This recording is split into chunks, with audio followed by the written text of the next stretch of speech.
Good morning बच्चों। Shri Ram defence academy के digital platform पर आपका हार्दिक स्वागत है। आज हम क्लास लेकर आए हैं सदिश राशियों की, यानी कि सदिश, अदिश और प्रदिश की। तो ये क्लास जो है ये भी आपको एक क्वेश्चन देने वाली है। जैसे आपको डायमेंशंस की क्लास एक क्वेश्चन दे रही थी, वैसे ये क्लास भी आपको एक क्वेश्चन देने वाली है, चाहे वो नेवी हो या एयरफोर्स। नेवी में और एयरफोर्स में दोनों में ही एक क्वेश्चन इसका पक्का आपको 100% मिल जाएगा। तो आप पूरे के पूरे कॉन्फ्रेंस माइंड को क्या करें, नियंत्रित करें और उसके बाद अपनी क्लास का मजा लें। माइंड नियंत्रित होगा, कॉन्सेंट्रेट, फुल कॉन्सेंट्रेट के साथ क्लास लोगे तो ऐसी की ऐसी बात आपके दिमाग में फिट हो जाएगी। अदरवाइज आपको नोट्स बनाने पड़ेंगे। मतलब मैं ये चाहता हूं कि आप नोट्स कहां बनाएं, आपके दिमाग में बनाएं, न कि किताबों में। तो कॉपी पेन जो है उसको एक बार के लिए छोड़ दें और आप मेरी बात को ध्यान से सुने, पूरा मजा लें क्लास का। तो आ जाइए भैया। आज की अपनी क्लास होने वाली है सदिश की। किसकी? सदिश राशियों की। सबसे पहले मैंने आपको समझाया था कि उत्पत्ति के आधार पर, मैंने क्या समझाया था?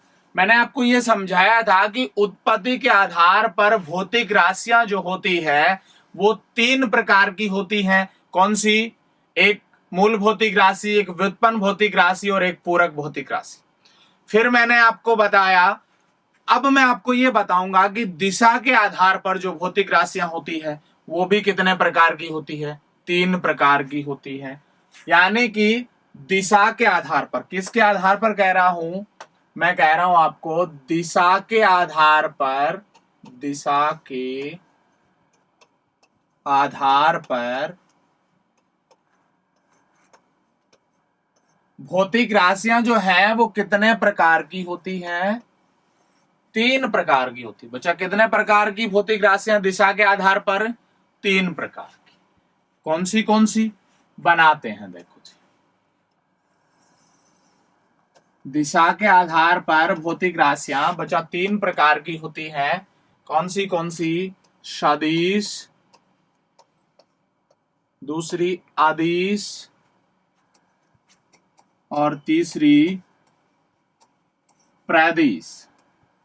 बच्चा, दिशा के आधार पर भौतिक राशियां तीन प्रकार की हैं: सदिश राशि, अदिश राशि और प्रदिश राशि। यानी कि वेक्टर क्वांटिटी, बच्चा स्केलर क्वांटिटी, और तीसरी कैसी क्वांटिटी? Tensor quantity. कैसी क्वांटिटी? टेंसर। बच्चा, तीन राशियां हो गई। कौन सी? वेक्टर, स्केलर और टेंसर। क्या वेक्टर है, क्या स्केलर है और क्या टेंसर है, सुनते जाओ। सबसे पहले अपन बात करेंगे बच्चा कौन सी राशि की? सबसे पहले बात करेंगे अपन सदिश राशि की, यानी कि वेक्टर क्वांटिटी। क्या है? वह भौतिक राशि, वह फिजिकल क्वांटिटी जिसमें परिमाण के साथ साथ क्या होती हो? दिशा होती हो। वह भौतिक राशि जिसमें परिमाण के साथ साथ दिशा होती हो क्या कहलाती है? सदिश राशि कहलाती है। जैसे कि बल। आप बल को लिखेंगे कैसे? बल को लिखेंगे आप ऐसे। इस ऐप का मतलब है बल का परिमाण, और ऊपर जो आपने ये तीर का निशान लगा दिया ये बल की दिशा को दिखाएगा। समझ गए? जैसे विस्थापन, विस्थापन को मैंने लिख दिया मान लो डी और वेक्टर। ये जो डी मैंने लिखा ये विस्थापन का परिमाण दर्शाएगा, और ये मैंने ऊपर जो तीर का निशान लगा दिया ये क्या दर्शाएगा? दिशा दर्शाएगा। यानी कि आप ध्यान रखें, जिनमें परिमाण और क्या होती हो? दिशा होती हो। जिनमें परिमाण और दिशा होती हो वे कैसी राशियां होती हैं? वे सदिश राशियां होती हैं।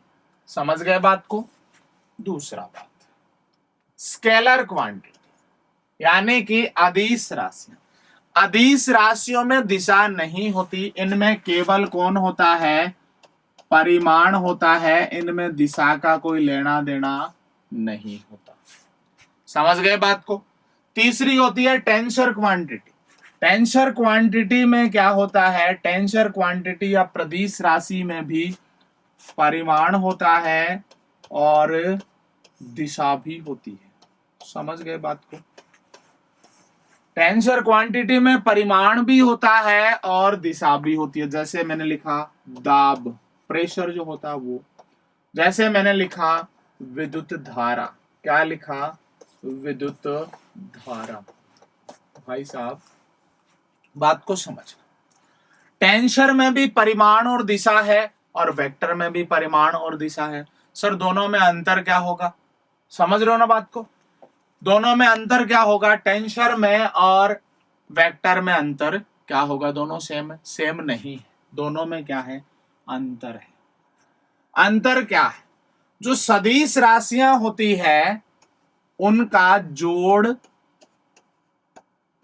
बाकी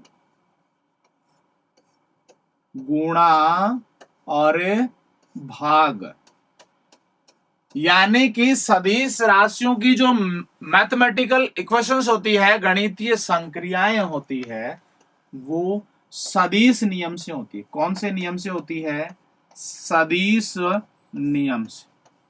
बात को समझ, इन राशियों की जो गणितीय संक्रियाएं होती है, जोड़ना, घटाना, गुणा करना, भाग करना, इनके लिए कौन से नियम होते हैं, सदिश नियम होते हैं। बात को समझे, इनके लिए सदिश नियम होते हैं। जबकि जो टेंसर होती है ना, टेंसर का जोड़ बाकी और गुणा भाग जो होता है, उसके लिए सदिश नियम नहीं होते, वो साधारण गणितीय संक्रियाओं से ही जोड़ बाकी और गुणा भाग करती है। बात समझ गए, नहीं समझ गए, एक बार फिर बताता हूं। सदिश राशियों में दिशा और परिमाण दोनों होंगे, अदिश राशियों में केवल परिमाण होगा, और प्रदिश राशियों में भी दिशा और परिमाण दोनों होंगे। दोनों होते हुए भी ये प्रदिश और जो सदिश हैं ये समान नहीं है। क्यों नहीं है, क्योंकि सदिश में तो सदिश योग का पालन होता है, सदिश गुणन का पालन होता है, जबकि जो प्रदिश होती है उनमें सदिश योग और सदिश गुणन का पालन नहीं होता। समझ गए, उनमें साधारण गणितीय संक्रियाओं का पालन होता है। बात समझ में आ गई, नहीं आ गई। एग्जाम्पल यदि पूछेगा तो प्रदिश का एग्जाम्पल मैं आपको बताऊं, प्रदिश का एग्जाम्पल क्या है, आपके पास दाब है, आपके पास दूसरा एग्जाम्पल क्या है, इसका विद्युत धारा है, तीसरा एग्जाम्पल यदि पूछे तो विद्युतशीलता है, चौथा यदि पूछे तो चुंबकशीलता है। ध्यान रखोगे, ये कैसी राशियां होती है, प्रदिश राशियां होती है। तो आपने पढ़ा सदिश, अदिश और प्रदिश। बात आपके समझ में आई होगी, एक बार फिर बताता हूं। सदिश में भी परिमाण और दिशा होती है, प्रदिश में भी परिमाण और दिशा होती है, परंतु सदिश जो है वो तो किसका पालन करता है, सदिश नियम का पालन करता है, जबकि प्रदिश जो है वो सदिश नियम का पालन नहीं करता। बात आपके समझ में आई होगी, ठीक है। इसके बाद अपन अब बात करते हैं केवल सदिशों की, यानी कि सदिश जो है वो क्या है, इसकी बात। सबसे पहले ग्राफीय निरूपण की बात करूं तो जैसे मैंने ये रखा है ऐसे, इस तीर का निशान का मतलब क्या है, ये इस तीर का टेल पॉइंट है, पीछे का भाग है, ये इसका क्या है, हेड पॉइंट है, और ये इसकी क्या है, लेंथ है, लंबाई। इस तीर की जो लंबाई है वो तो इस सदिश का क्या है, परिमाण। एल जो है वो इसका क्या है, परिमाण है, और इस तीर की जो डायरेक्शन होती है ना वो सदिश की दिशा को दर्शाती है। इसको आप दूसरे फॉर्म में लिखोगे तो आप कैसे लिखोगे, इसको दूसरे फॉर्म में इसको आप ऐसे लिख दोगे, ए तो हो गया क्या, परिमाण, और ये आपका डायरेक्शन जो है वो इसकी हो गई दिशा। समझ में आई बात? यानी कि ये डायरेक्शन तो आपको दिशा बताएगा और ये आपको क्या बताएगा? परिमाण बताएगा। अब इस दिशा और इस परिमाण के आधार पर सदिशों के प्रकार जो हैं अपन उनकी बात करेंगे, कितने होते हैं। सबसे पहले बात करें किसकी? इनका प्रकारों का पहला जो प्रकार है वो लेते हैं और वो है कौन सा? इकाई सदिश। कौन सा सदिश? इकाई सदिश है। पहला अपना जो प्रकार है वो है इकाई सदिश, यूनिट वेक्टर। पहला क्या है? इकाई सदिश है, यूनिट वेक्टर है सबसे पहला प्रकार। समझ गए बात को? ये इकाई सदिश यूनिट वेक्टर क्या है? इकाई सदिश या यूनिट वेक्टर का मतलब वह सदिश जिसका परिमाण एक हो वो इकाई सदिश कहलाता है। वह सदिश जिसका परिमाण एक हो वो क्या कहलाता है? इकाई सदिश कहलाता है। देखो भाई साहब, अपन ने अभी पहले क्या पढ़ा कि जैसे ये सदिश ए है तो सदिश ए के ए बराबर क्या हो गया? परिमाण ऑफ वेक्टर। ये क्या है? इसका परिमाण है। और ये क्या है? इसकी दिशा है। दिशा को ए केप से लिखते हैं। यहां यदि मैं इकाई सदिश की बात करूं तो इकाई सदिश कौन है? ए केप है। इसमें केवल और केवल क्या है? दिशा है, परिमाण नहीं। इस इकाई सदिश यूनिट वेक्टर को मैं क्या कह सकता हूं? डायरेक्शन वेक्टर भी कह सकता हूं। क्या कह सकता हूं? डायरेक्शन वेक्टर भी कह सकता हूं। नया नाम बच्चा क्या आ गया? Direction vector. इकाई सदिश, यूनिट वेक्टर या डायरेक्शन वेक्टर। बात समझ में आई? देखो, यदि अपने को डायरेक्शन वेक्टर चाहिए किसी का तो आप क्या करेंगे? उस वेक्टर में भाग दे देंगे किसका? उसके परिमाण। किसी भी वेक्टर का डायरेक्शन वेक्टर चाहिए तो उसके सदिश में उसके परिमाण का क्या दे देंगे? भाग दे देंगे। सॉरी, परिमाण का भाग दे देंगे तो आपके पास क्या आ जाएगा? उसका यूनिट वेक्टर या उसका डायरेक्शन वेक्टर आ जाएगा। बात समझ में आई नहीं आई? आपको हमेशा ध्यान रखना है, इकाई सदिश का परिमाण तो क्या होगा? एक। इसमें केवल क्या होगी? केवल इसमें दिशा होगी। केवल इसमें क्या होगी? दिशा होगी, इसलिए इसको डायरेक्शन वेक्टर भी कहा जाता है। समझ गए बात को? अब देखो, आपको छोटी सी बात समझाऊं। अपना जो निर्देश तंत्र होता है मेरे भाई बच्चा, जो निर्देश तंत्र होता है, निर्देश तंत्र में कितने एक्सिस होते हैं? 3 एक्सिस होते हैं। कितने होते हैं? 3। एक तो होता है प्लस अक्ष, एक होता है प्लस वाई और एक होता है प्लस जेड। इनके opposite minus Z, minus x और माइनस वाई। समझ गए? इन तीनों दिशाओं में जो इकाई सदिश होते हैं, इन तीनों दिशाओं में जो इकाई सदिश होते हैं वो क्या होते हैं? अक्ष दिशा में जो इकाई सदिश होता है वो होता है आई कैप। वाई दिशा में जो इकाई सदिश होता है वो होता है जे कैप। और जेड दिशा में जो इकाई सदिश होता है वो कैप। मतलब मुझे कोई दूरी जो है वो अक्ष दिशा में 5 मीटर दर्शानी। कितनी मीटर दर्शानी हो? 5 मीटर। कौन सी दिशा में? अक्ष दिशा में। तो मैं कैसे दर्शाऊंगा? मैंने लिखा d vector is equal to 5, ये तो क्या हो गया? परिमाण। और आई कैप क्या होगी? इसकी दिशा। मैंने लिख दिया 5 आई कैप। बात समझ में आई? दूसरा बच्चा देखो, यदि मुझे माइनस वाई दिशा में कितना दर्शाना हो? 10 मीटर दर्शाना हो। कितना मीटर दर्शाना हो? 10 मीटर। कौन सी दिशा में? माइनस वाई दिशा में। तो मैं क्या लिख दूंगा भाई साहब? Y vector is equal to कितना मीटर है? 10 मीटर है। दिशा कौन सी है? जे। इधर तो होगी जे की प्लस और इधर होगी जे की माइनस, यानी कि माइनस जे कैप। इसको मैं क्या लिख दूंगा? -10 जे कैप। ये कौन सी दिशा में हो गया? ये हो गया अपना वाई दिशा। बात समझ में आ गई नहीं आ गई? बात समझ में आई? तो अक्ष दिशा में इकाई सदिश आई कैप, y दिशा में इकाई सदिश j कैप और z दिशा में इकाई सदिश k कैप। इनकी माइनस जो दिशाएं होंगी उनमें इनके साथ भी क्या लग जाएगा, माइनस लग जाएगा। जैसे क्वेश्चन पूछा, देखो क्वेश्चन पूछा गया, एक व्यक्ति 50 मीटर उत्तर दिशा में चलता है। एक व्यक्ति 50 मीटर उत्तर दिशा में चलता है। कौन सी दिशा में चलता है, उत्तर दिशा में। कितना मीटर, 50 मीटर उत्तर दिशा में चलता है। तो आपको क्या बताना है, आपको उसका विस्थापन बताना है। विस्थापन आप कैसे बताएंगे, उत्तर दिशा का मतलब, देखो उत्तर दिशा का मतलब यहाँ किससे लेंगे आप, y से लेंगे। एक बार फिर बताता हूं कैसे। अक्ष से आप y से लेंगे उत्तर, माइनस y से दक्षिण,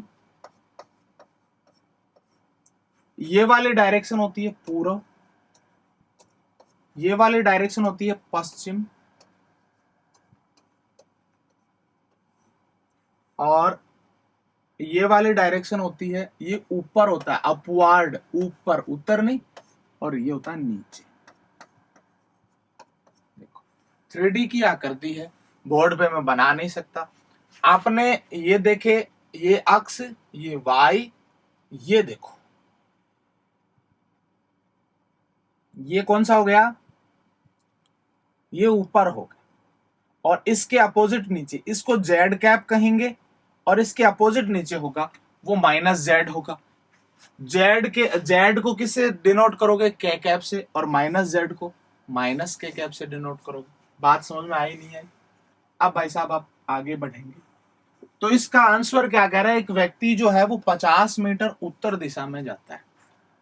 आपके पास मैग्नीट्यूड है 50, डायरेक्शन कौन सी है, उत्तर। उत्तर का मतलब ऊपर की ओर यानी y कैप, तो मैं क्या लिख दूंगा 50 j कैप। इस टाइप का कोई क्वेश्चन आएगा तो मुझे लगता है कि आप क्वेश्चन को क्या कर देंगे, सही आंसर दे देंगे, कोई प्रॉब्लम नहीं है। तो इकाई सदिश की बात आपके समझ में आ गई। दूसरा अपन बात करते हैं, कौन सा है, दूसरा है अपना शून्य सदिश।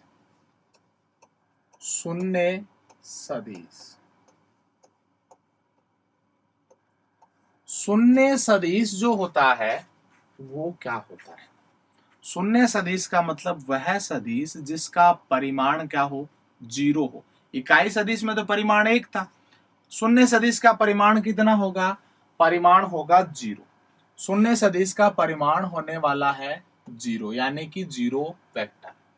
देखो बच्चा, अपन ने बनाया ऐसे निर्देश तंत्र, इस निर्देश तंत्र में अपन देखेंगे कि कहीं शून्य सदिश बन सकता है क्या, तो निर्देश तंत्र में शून्य सदिश तो नहीं बन सकता। शून्य सदिश का मतलब होता है बिंदु, केवल बिंदु। अब इस बिंदु की आपको दिशा का अंदेशा भी नहीं होगा कि इस बिंदु की दिशा किधर है, इसकी तो जिधर आप दूसरा सदिश जोड़ दोगे उधर ही दिशा हो जाएगी, नहीं हो जाएगी, किधर भी हो जाएगी। तो शून्य सदिश जो होता है बच्चा, वो किसको दर्शाता है, वो मूल बिंदु को दर्शाता है। ये बात आप ध्यान रखो, शून्य सदिश जो होता है वो किसको दर्शाता है, वो मूल बिंदु को, यानी 0 0 0 को दर्शाता है, मूल बिंदु को दर्शाता है। और शून्य सदिश की दिशा क्या होती है, अपरिमित दिशा होती है। क्या होती है, अपरिमित होती है, यानी शून्य सदिश जो है वो हर दिशा में हो सकता है। समझ में आई बात। ये शून्य सदिश केवल आपको कहाँ काम में लेना है, जब आप क्या करते हैं, सदिश के सदिश योग, सदिश गुणन करते हैं, तो जहां कहीं आपको शून्य मिल जाए वहीं शून्य सदिश से लेना देना है, बाकी आपको शून्य सदिश से कोई लेना देना नहीं है। तो शून्य सदिश के बारे में क्वेश्चन ध्यान रखोगे, शून्य सदिश का परिमाण शून्य होता है, और शून्य सदिश की दिशा क्या होती है, अपरिमित होती है, जो निर्देश तंत्र के मूल बिंदु को क्या करता है, प्रदर्शित करता है, दर्शाता है। बात समझ में आ गई नहीं आ गई। अब अपन बात करेंगे तीसरा बिंदु। तीसरा जो बिंदु है वो अपना होता है पोजीशन वेक्टर या स्थिति सदिश। स्थिति सदिश कह दो, या इसको क्या कह दूं मैं, पोजीशन वेक्टर कह दूं। क्या कह दूं, पोजीशन वेक्टर कह दूं या मैं इसको कह दूं मेरे भैया स्थिति सदिश। समझ गए बात को? पोजीशन वेक्टर या स्थिति सदिश किसको कहूंगा? शून्य सदिश को कहूंगा। सॉरी, पोजीशन वेक्टर या स्थिति सदिश किसको कहूंगा इसकी अपन बात करेंगे। देखो क्या होता है, ये हमने फिर से निर्देश तंत्र बनाया और निर्देश तंत्र में किसी वस्तु की पोजीशन जो सदिश बताएगा उसको शून्य सदिश कहेंगे। पोजीशन कैसे बताएगा? जैसे आप लोग अभी जयपुर में हैं और जयपुर से आप दिल्ली की तरफ गए, जयपुर से आप टोंक की तरफ गए, जयपुर से आप सीकर की तरफ गए या जयपुर से आप अजमेर की तरफ गए, आपकी पोजीशन कहां से होंगी? बोले कि मैं जो हूं वो जयपुर रेलवे स्टेशन से 50 किलोमीटर हूं। किधर? कोटपुतली की तरफ। जयपुर रेलवे स्टेशन से मैं 50 किलोमीटर हूं टोंक की तरफ। जयपुर रेलवे स्टेशन से 50 किलोमीटर हूं सीकर की तरफ, या जयपुर रेलवे स्टेशन से 50 किलोमीटर हूं अजमेर की तरफ। कहां से? जयपुर रेलवे स्टेशन से। अपना पॉइंट कहां है? कहां से अपन आंकलन कर रहे हैं? जयपुर रेलवे स्टेशन से। जैसे जयपुर रेलवे स्टेशन है वैसे ही इस निर्देश तंत्र का रेलवे स्टेशन कौन होता है? वो होता है मूल बिंदु। कौन होता है? मूल बिंदु। कोई सदिश जो कहां से स्टार्ट होता है, जो मूल बिंदु से स्टार्ट होता है, वो क्या कहलाता है? पोजीशन वेक्टर कहलाता है। जैसे कि एक सदिश है, ये सदिश है भाई साहब, ये बिंदु के निर्देशांक है -2,4। इसका जो सदिश बना है, ये सदिश मूल बिंदु से स्टार्ट हुआ है, मतलब इस बिंदु का पोजीशन वेक्टर है, स्थिति सदिश है। ऐसे ही ये जो है ये है 2,-4, ये भी कहां से स्टार्ट हुआ है? मूल बिंदु से, तो ये क्या है? स्थिति सदिश है।